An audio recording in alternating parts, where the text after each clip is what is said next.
लिया हिरौ बा ई मोगिया कतऽ चलि गेलै घर खोलि कऽ देखियौ तऽ ई पिलिया सबटा दूध पी गेलै रौ बा अब चाह कथी में बनते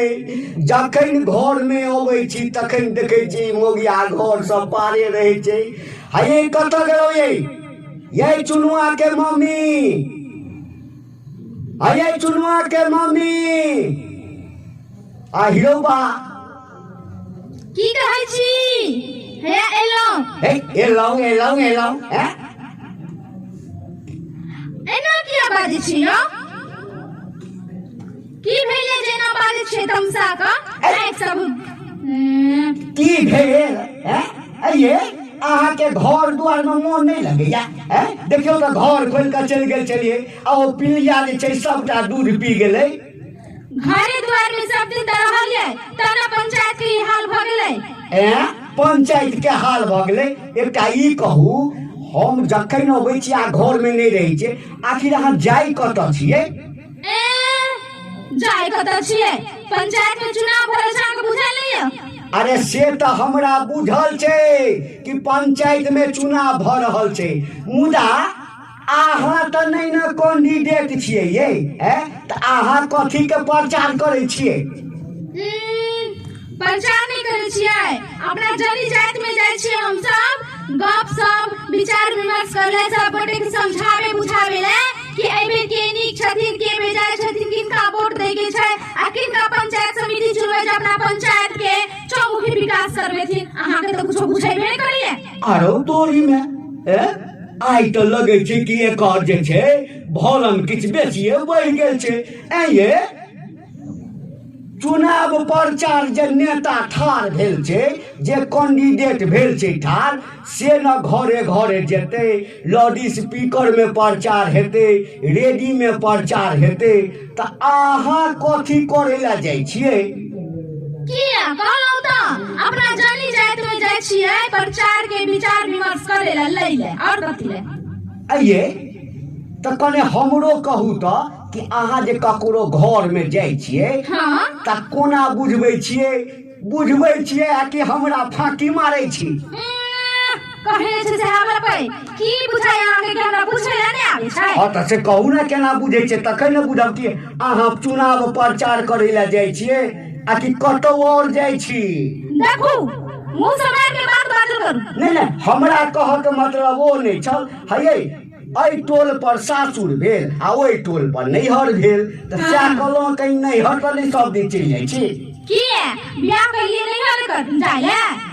अच्छा ठीक छै हमरे से गलती भेल पहिने बुझाओ त केना की बजबै छी अहाँ लोग सब के कहै छियै बुझबै हां बुझाओ हां त बुझाओ ना केना बुझाबै छियै हां है त सुनियो हां त सुनाओ ना हम कहै छियै हां की कहै छियै कि एहि बेर अपना ग्राम पंचायत लोफा सँ पंचायत समिति पद के लेल विवेक मलिक जी ठार भेलखिन अरे ई त सबके बुझल छै हां सबसे नीक उम्मीदवार छथिन विवेक मलिक जी त ताहि दुआरे एहि बेर पंचायत समिति पद के लेल हुनके जिताबे के छै आ हुनकर चुनाव चिन्ह फ्रॉक छाप छै जे ईवीएम मशीन रहै छै वोट खसे वाला हां बड़ा चुनाव में जो है छै हां बाजू ना ओहे छै पंचायत समिति के चुनाव में बुझलिए कहै छियै जे पंचायत समिति के चुनाव में मशीन रहता है तो फ्रॉक छाप और मशीन पर 7 नंबर पर रहता है तो ऊपर से गने देव 1 2 3 4 5 6 7 नंबर के बटन दबा देबै आ मशीन में से आवाज निकलते तो बुझियो वोट चलि गेलै अरे तोरी में हम तो बुझै छलिए अहाँ के जे अहाँ तो एकदम से छी लेकिन ये अहाँ तो हमरो से बेसी तेज निकल गेलो अहाँ के की बुझाइ जरा भुसकोल छियै आइए तो हमहू आईना क प्रचार करबै सबके हां केना करबै कनि कहियो त कह देबै ना जेना अहाँ कहलिए ना नहीं तो एक बार हमरा सुनाइयो तब ना बुझा अहाँ के होइया जे हमरा नहीं होइया त काट के देखियो ना। हम जतऽ जेबै ततऽ कहबै कि हेयौ भैया सब, हेयै बहिनी सब, हेयौ काका, हेयै काकी, एहि बेर अपना लौफा पंचायत सँ क्षेत्र संख्या 10 सँ पंचायत समिति सदस्य पद के लेल सबसँ नीक उम्मीदवार, शिक्षित उम्मीदवार, कर्मठ उम्मीदवार, जुझारू उम्मीदवार, संघर्षशील उम्मीदवार भाई विवेक मल्लिक जी ठाढ़ भेल छथिन। आ हुनकर चुनाव चिन्ह छै अपना अपना घर में बेटी सबके फरक नहीं पहिरबै छै धिया पुता के, सएह फरक छाप छै, तही पर बटन दबा कऽ आ हुनका विजय बना देबै। बाप रे बाप, अहूँ लाल बुझक्कर भ गेलौं। किया ये? हम तऽ सोचे छलौ कि अहाँ भुसकोले छी। आ एकटा चीज नहीं कहलिए अहाँ के हो। कथी? अहाँ पकड़लिए की? कते नंबर पर छै से तऽ कहबे नहीं केलिए। तेना कहै छी, बुढ़वा के रहि गेल ठकहर बाबू बुद्धि सिलौट ठकहर बाबू भुसकोला कहीं के।